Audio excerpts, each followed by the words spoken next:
Picture this.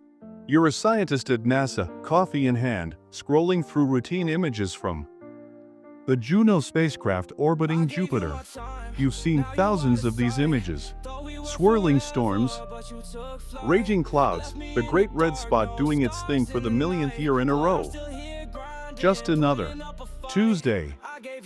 And then you see it. A flash of green light. Bright. Unmistakable. Piercing through Jupiter's chaotic atmosphere like an emerald laser cutting through smoke. Your coffee hits the floor.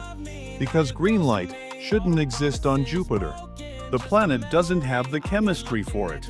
It doesn't have the conditions for it. Every model, every simulation, every equation says no. But there it is, glowing, mocking centuries of planetary science. Welcome to one of the most baffling discoveries in modern astronomy. This is the story of how NASA found something that broke the rules and what it might mean for everything we thought we knew about the largest planet in our solar system. Let's rewind to 2016.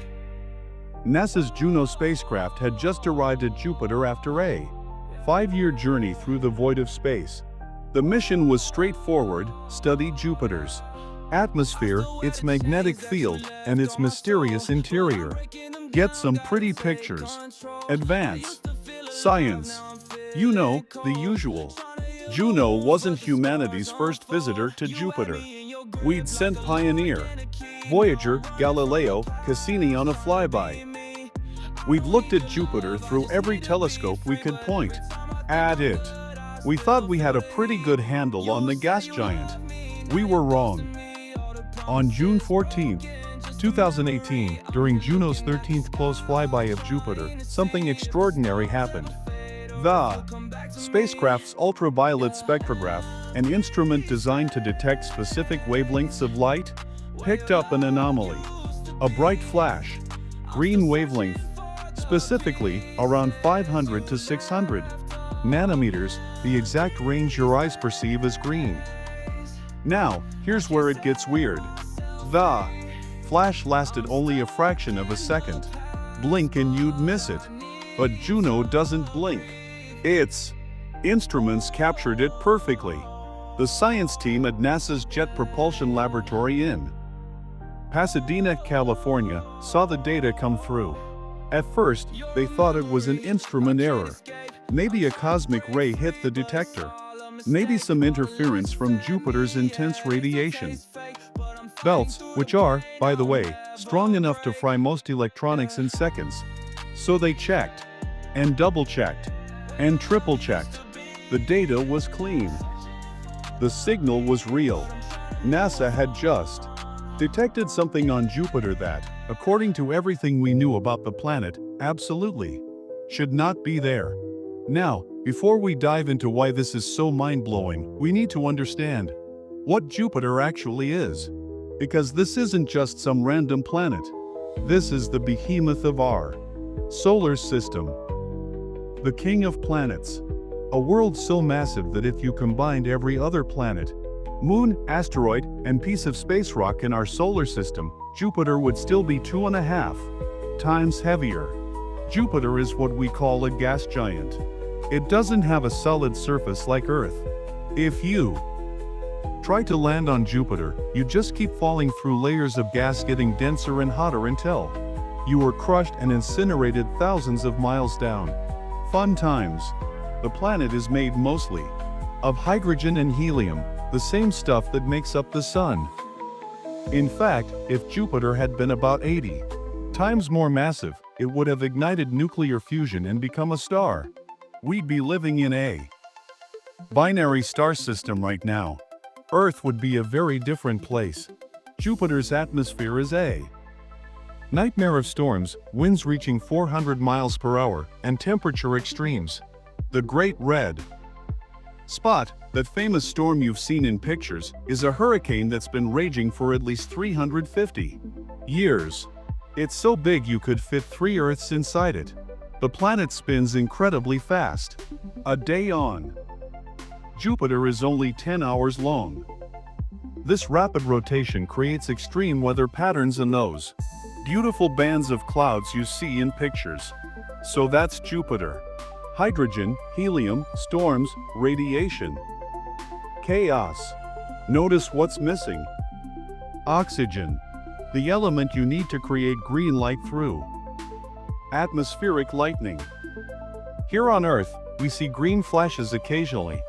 Sailors sometimes report them at sunset, a brief green shimmer on the horizon.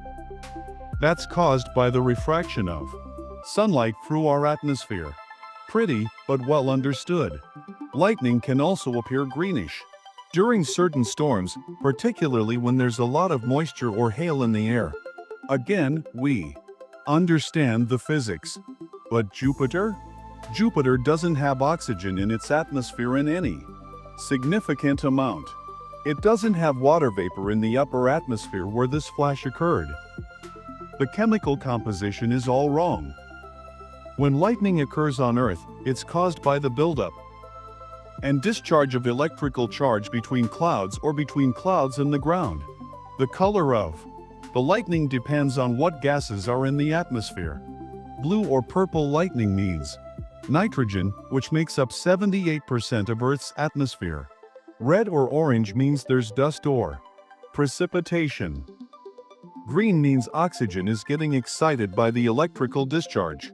But Jupiter's atmosphere is about 90% hydrogen and 10% helium. Based on that composition, any lightning on Jupiter should appear white or blue, not green. Yet there it was, a brilliant green flash captured by Juno's instruments, defying explanation. The NASA team started running scenarios. What could possibly cause a green flash on a planet that shouldn't be able to produce one? Theory 1, maybe it wasn't lightning at all. Maybe it was some kind of auroral activity. Jupiter has spectacular auroras at its poles, caused by charged particles from the solar wind interacting with the planet's magnetic field. These auroras are the most powerful in the solar system, thousands of times more energetic than Earth's northern lights. But here's the problem: the green flash didn't occur at the poles. It happened near Jupiter's equator, in the middle of a storm system. Aurora theory? Doesn't fit. Theory 2, maybe there's a pocket of oxygen in Jupiter's atmosphere that we didn't know about. Maybe a comet impact deposited water ice, which broke down into oxygen. Maybe volcanic activity from one of Jupiter's moons, like Io, somehow introduced oxygen into the atmosphere. The team started analyzing spectroscopic data, looking for any trace of oxygen compounds. They found nothing. No significant oxygen signatures anywhere near where the flash occurred. Theory 3, and this is where it gets really interesting. What if the green flash wasn't caused by atmospheric chemistry at all? What if it was something else entirely? Some scientists proposed that the flash could be caused by an exotic form of lightning involving metallic hydrogen, a strange form of hydrogen that only exists under extreme pressure deep in Jupiter's interior. Under certain conditions, metallic hydrogen could theoretically conduct electricity in ways we don't fully understand. But metallic hydrogen exists hundreds or thousands of miles below Jupiter's cloud tops. For it to be involved in this flash, something would have to bring it to the surface. What could do that? A massive convective current? An upwelling of material from deep in the planet? The possibilities were mind-bending. And then, just when the team thought things couldn't get stranger, Juno detected another green flash. Then another. Over the next 2 years, the spacecraft recorded a total of 11 green flashes in different regions of Jupiter's atmosphere. This wasn't a one-time glitch. This was a real phenomenon. Something was happening on Jupiter that we'd never seen before, and our models couldn't explain it. The scientific community started paying attention. Papers were written. Conferences were held. The mystery of Jupiter's green flashes became one of the hottest topics in planetary science. Because here's the thing, if we're wrong about something as basic as what colors of light Jupiter can produce, what else are we wrong about? Let's talk about why this discovery is so fundamentally unsettling to scientists. Science is built on models, equations, and predictions. We observe nature, we develop theories to explain what we see, and then we test those theories with experiments and observations. When the observations match the predictions, we gain confidence that we understand what's going on. For Jupiter, we've had decades of observations. We've sent spacecraft, we've used telescopes, we've built computer simulations. Our models of Jupiter's atmosphere are sophisticated. They can predict wind patterns, storm formations, temperature distributions. They're really good. But they all agree on one thing: Jupiter's atmospheric composition doesn't support green emissions from lightning or any other electrical discharge. So when Juno detected those green flashes, it did something that every scientist both loves and fears. It revealed that our models are incomplete. There's something happening on Jupiter that we don't understand. Some process, some chemistry, some physics that we haven't accounted for. One of the leading theories that emerged involves something called sprite lightning. On Earth, sprites are a rare and spectacular phenomenon. They're electrical discharges that occur high above thunderstorms, reaching up into the mesosphere about 50 miles above sea level. They appear as brief, ghostly flashes of red or blue light. Sprites were only discovered in 1989. Because they're so brief and occur so high up that they're almost impossible to see from the ground.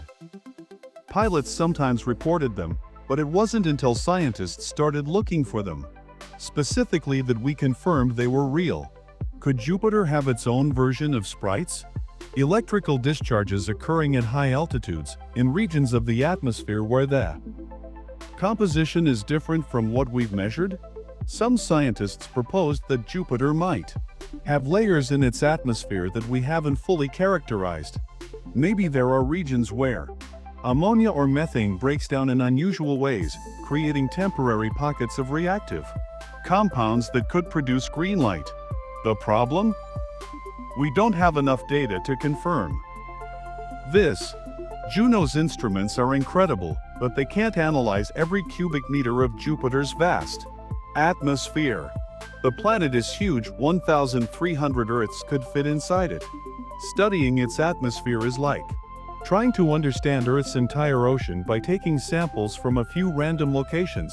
Another fascinating possibility involves Jupiter's moons, particularly Io, the most volcanically active body in the solar system. Io is constantly spewing sulfur and other materials into space. Some of this material gets caught in Jupiter's magnetic field and forms a giant torus, a donut-shaped cloud of charged particles around the planet. Could material from Io be raining down into Jupiter's atmosphere, creating localized chemical environments that could produce green emissions? It's possible. But again, the math is tricky. The flash detected by Juno was extremely bright and brief, suggesting a powerful, sudden energy release. Could Io-derived materials really create such intense emissions? Some researchers aren't convinced. There's also the possibility that we're dealing with something completely new, a type of atmospheric phenomenon that doesn't occur on Earth or any other planet we've studied. Jupiter is unique in many ways. It has the strongest magnetic field of any planet in the solar system, 20,000 times stronger than Earth's. It has more mass than all other planets combined. It's subjected to constant bombardment from cosmic radiation. Maybe, just maybe, Jupiter has atmospheric processes that are unlike anything we've ever encountered. Processes that our Earth-based understanding of atmospheric chemistry can't explain. And here's where it gets even more intriguing. In 2020, 2 years after the initial discovery, a team of scientists from the Southwest Research Institute published a paper suggesting that the green flashes might be evidence of lightning occurring in water clouds deep in Jupiter's atmosphere. Wait, water clouds? On Jupiter? Yes.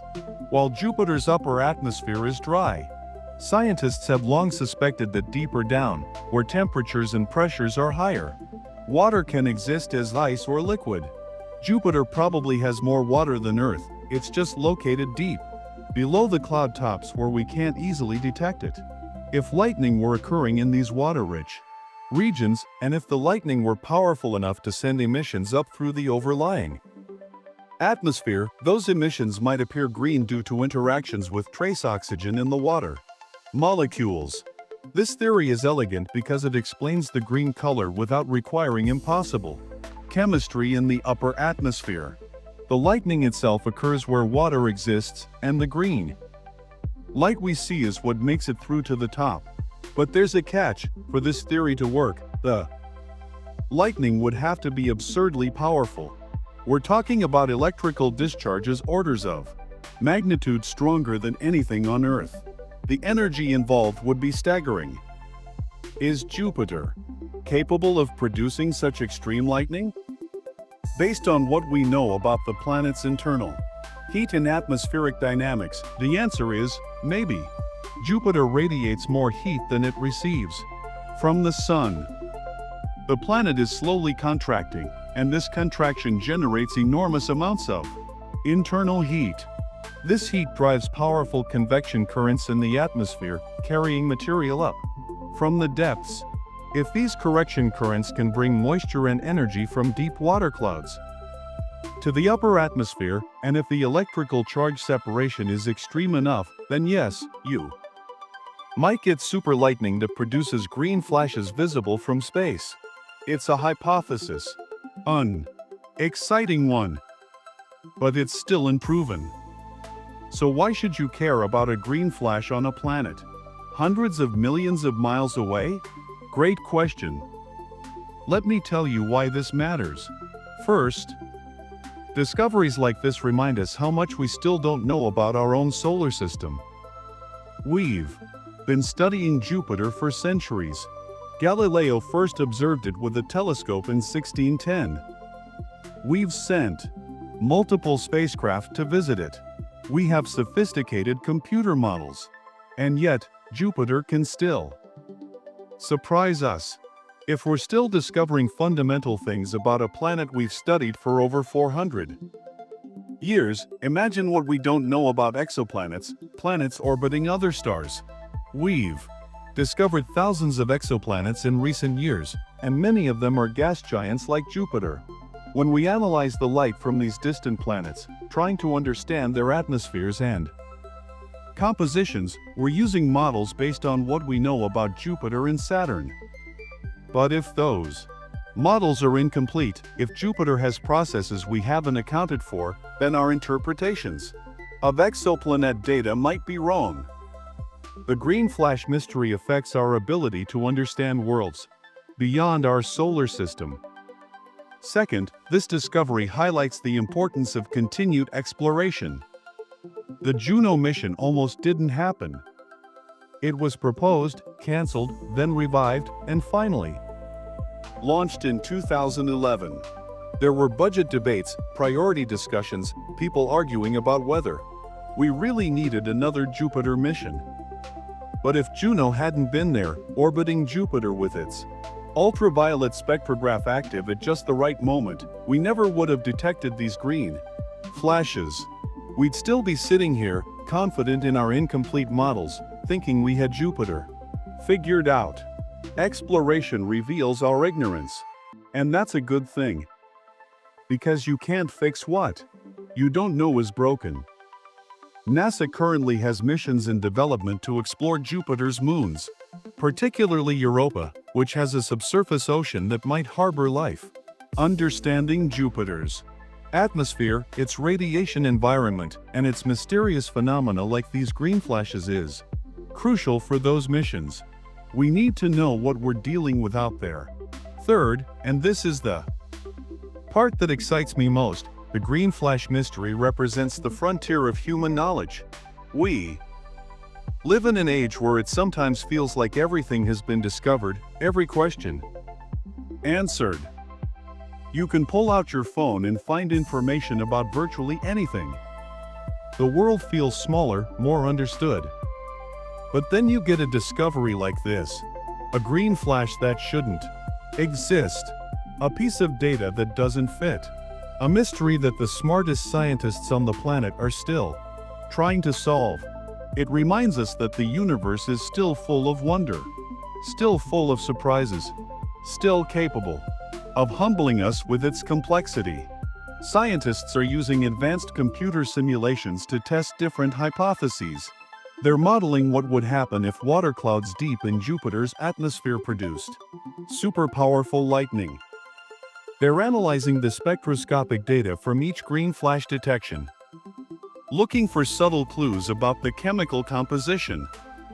There's also talk of future missions that could help solve the mystery. A probe that descends deeper into Jupiter's atmosphere directly, sampling the composition at various depths, could provide crucial data. Such a mission would be incredibly challenging. Jupiter's atmosphere is hostile, with crushing pressures and extreme temperatures, but it's technically possible. The European Space Agency's JUICE mission, scheduled to arrive at Jupiter in 2031, will carry instruments that might provide additional insights. While its primary focus is on Jupiter's moons, it will also study the planet's atmosphere and could potentially detect more green flashes. In the meantime, the mystery endures. Somewhere out there, 484 million miles from Earth, Jupiter continues its majestic rotation, its storms raging, its atmosphere churning. And occasionally, for reasons we still don't fully understand, a flash of green light pierces the chaos. A cosmic wink.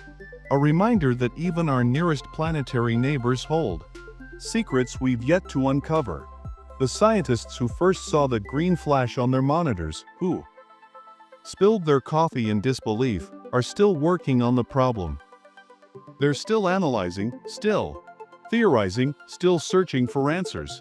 Because that's what scientists do. When the universe presents them with something impossible, something that breaks the rules, they don't look away. They lean in. They ask questions. They gather data. They build new models.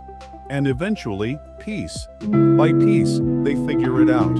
The mystery of Jupiter's green flash will be solved. Maybe next year. Maybe in a decade. Maybe longer. But it will be solved. And when it is, we'll add it to the growing library of human knowledge. We'll update our textbooks, adjust our models, and understand Jupiter a little bit better. Until the next impossible thing shows up. Because the universe always has another surprise waiting. This has been the story of how NASA found a green flash on Jupiter. Something that should not be there,